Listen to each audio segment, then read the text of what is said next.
Сәлеметсіздер ме менің оқырмандарым? Салтанат Нұрекерқызы каналына қош келдіңіздер. Мен сіздерге бүгін әдебиеттік оқу пәнінен номер 55 сабақты ұсынамын.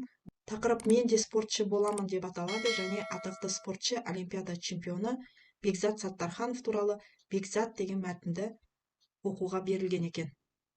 Бүгінгі сабақтың мақсаты, егер мұғалім жолдастар көріп отырса, ол 2-2-2-1 және 2-2-6-1 деген оқу мақсаттарын орындайтын боламыз. Ал егер балалар үшін, балалар сендер бүгінгі сабақта Бекзат атты мәтінді түсініп оқисыңдар. Осы мәтіндегі кейіпкерлерді сипаттайсыңдар. Ол кейіпкерлердің іс-әрекеті, сыртқы бейнесі жайлы өз пікірлеріңді білдіресіңдер. Балалар, мен осы сабақтың бойында, видеоның бойында мынандай жасылмен дескрипторларды жазып отырамын. Бірінші бізде дескриптор сұрақтарға жауап беру. 2 сұрақ қоямын, бірінші сұрақ және екінші сұрақ. Әр сұраққа бір жауап берсеңіздер, 2 балл аласыздар. Сонымен бастайық. Бұл суреттегі кім? Ол қандай олимпиадаға қатысты? Олай болса, бұл бізде суретте тұрған бокстан олимпиада чемпионы Бекзат Саттарханов. 2000 жылы Австралияның Сидней қаласында өткен олимпиада чемпионы болды. Егер осылай жауап бере алсаңыздар, сендер балалар 2 жауап алдыңдар. Енді балалар, біз олимпиада деген не екенін түсінікті болу үшін айта кетейік. Олимпиада деген ол халықаралық спорттық ойындардың жарысы. Олимпиада 4 жылда бір рет өткізіледі. Жазғы олимпиада болады және қысқы олимпиада болады. Соңғы слайдта айтып кеткендей, 2000 жылы Австралияның Сидней қаласында олимпиада өтті. Мен қазір сіздерге әлемнің картасы бойынша көрсете кетейін. Мына Австралия деген мына құрлықта, осы құрлықта, мен көрсетіп отырған құрлықта олимпиада өтті. Не картадан бөлек, бұл жерде біз егер үлкейтілген суретін көрсететін болсақ, мына Австралия, соның ішінде Сидней қаласы, мына жерде орналасқан екен, міне Сидней қаласы. 2000 жылғы Сидней олимпиадасына 199 мемлекеттен спортшылар қатысты. Бекзат Саттарханов сол Сидней олимпиадасында чемпион атанды.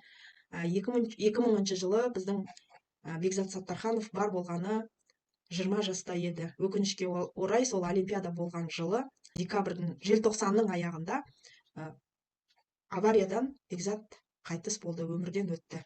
Енді Қыдырбек Рысбекұлының өздеріңе берілген Бекзат атты мәтінді түсініп оқып шығыңдар. Сендер түсініп оқып шыққандарың үшін 3 балл алатын боласыңдар. Бекзат. Сиднейдің шарша алаңына 2 батыр шықты. Бірі осы уақытқа дейін әлем чемпионы атанып үлгерген американдық Рикардо Хуарес. Екіншісі қазақ баһадүрі Бекзат Саттарханов. Рикардо құлжаның асығындай шымыр, қоңырқай жүзінде айбын бар. Өз күшіне, бабына өте сенімді, көзінен ашу ұшқындап жер тарпып тұр. Бекзатта тас түйін. Екеуі оңды-соңды аңдысып, сатыр-сұтыр ұрысқа кірісті. Бекзат сарт-сұрт ұрып, оңға орғиды. Көзден ұрып, солға орғиды. Іштен, тұмсықтан дәл соғып, әлем чемпионын тықсыра түсті. Рикардо тізгіннің қолдан сусып бара жатқанын түйсініп, белсене түскен. Жоқ, мына қазақ тым сезімтал екен. Бұл жұдырығын ыңғайлағанша 2-3 мәрте сілтеп үлгереді. Ойлануға мұрша беретін емес. Ойсыз бокс, орға жығылу. Мына қазақтың ойы да, жұдырығы да оқтай ұшқыр. Рикардо арыстанша атылып соққы жаудырған. Еңбегі еш кетті. Жұдырығы Бекзаттың қолғабының сыртынан қайтты. Айтып айтпай не керек? 3-ші раунд біткенде Саттарханов оқ бойы озып тұрды. Есеп 15-4. Раундтың соңына қарай Рикардо тұсалған аттай күй кешті. Бекзаттың тас қамал қорғанысын талқандай алған жоқ. Амалсыздан Саттархановтың ыңғайына көнген. Осының алдында Бекзат түрік боксшысы Рамазан Пашанидің басындағы дулығасын ұшырып түсіре жаздап еді. Пашанидің дулығасын қисайтқан қайсар қазақ енді бәйгені ешкімге бермесін ішіміз сезе қойды. Сиднейдің аумағы ат шаптырым бокс залын тағы дуылдаттық. Қазақстан, Бекзат. Есімі елімен бірге аталған Бекзат қандай бақытты. еліңнің туы болдың деген осы. Атаның ғана ұлы емес, халқының ұлы болды деген осы шығар. Балалар, егер сендер бұл мәтінді өздерің түсініп оқып шықсаңдар, сендер 3 балл аласыңдар. Жаңа сөзбен танысайық. Бұл мәтіннің соңында бізде баһадүр деген сөз беріледі. Яғни Сиднейдің шаршы алаңына 2 батыр шықты. Біреуі америкалық Рикардо Хуарес болса, екіншісі біздің қазақ баһадүрі дейді. Яғни қазақтың батыры Бекзат Саттарханов. Бұл жерде баһадүр деген сөз батыр деген мағынаны білдіреді екен. Қазақ тілден өткен синоним сөзді естеріңе түсірсеңіздер, баһадүр мен батыр деген сөз бір-біріне синоним болады екен.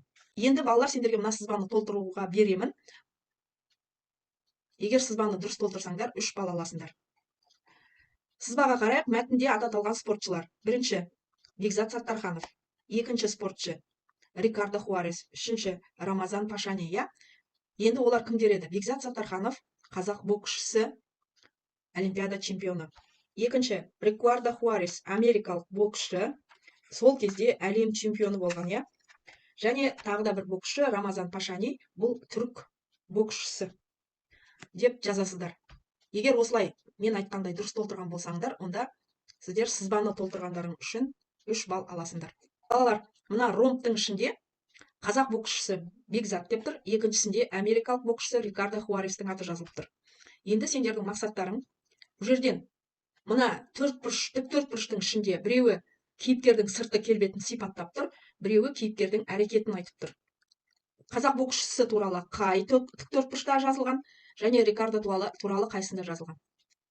Қайсысына, осы жазудың қайсысы сәйкес келеді? Соны сәйкестендіріп табуларың керек. Бірінші, құлжаның асығындай шымыр, қоңырқай жүзінде айбын бар. Өз күшіне, бабына өте сенімді, көзінен ашу ұшқындап жер тартып тұр. Бұл мәтіннің ішінде бар. Осы кімге қатысты айтылған? Бұл Рикардо Хуареске қатысты айтылған, және бұл оның кейіпкердің сыртқы келбетін сипаттау ма, жоқ кейіпкердің іс-әрекетін сипаттау ма? Қалай ойлайсыңдар, балалар? Бұл кейіпкердің сыртқы келбетін сипаттау. Келесі, мына боксшының ойы да жұдырығы да оқтай ұшқыр. Сарт-сұрт ұрып оңға орғиды, көзден ұрып солға орғиды. Бұл кім туралы? Бұл әрине Бекзат Саттарханов туралы, балалар. Енді осы Бекзат туралы жазылған сипаттама оның сыртқы келбетін сипаттап тұр ма, жоқ іс-әрекетін сипаттап тұр ма? Бұл жерде Бекзаттың іс-әрекетін, қимылын сипаттап тұр. Олай болса, сендер кейіпкердің сыртқы келбетін тапқандарың үшін 1 балл, және кейіпкердің іс-әрекетін тапқаның үшін 1 балл аласыңдар. Оқулықтың 20 беттегі 6 тапсырмаға қарайтын болсақ, мәтіннің соңғы азат жолын дауыстап оқы, не түсінгеніңді өз сөзіңмен жеткіз дейді. Сиднейдің аумағы ат шаптырым бокс залын тағы дуылдаттық. Қазақстан, Бекзат. Есімі елімен бірге аталған Бекзат қандай бақытты. Еліңнің туы болдың деген осы. Атаңның ғана ұлы емес, халқыңның ұлы болдың деген осы шығар. Енді балалар, осы мәтіннің осы бөлігіне не түсінген ойларыңды айта отырыңдар. Бұндай әлемдік додада спортшыларымыз бірінші орын алып жатса, біздің жүрегіміз толқып, кеудемізді қуаныш сезімі билейді. Балалар, біз сонымен сабағымыздың соңына келдік. Сабағымызды қорытындылай отырайық. Бүгін біз оқыған мәтін қалай аталады?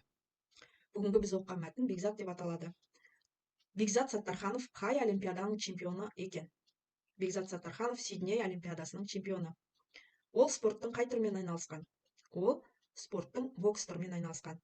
Сендер Бекзаттан басқа қандай қазақ боксшыларын білесіңдер?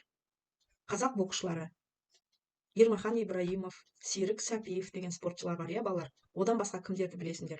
Атай отырыңдар.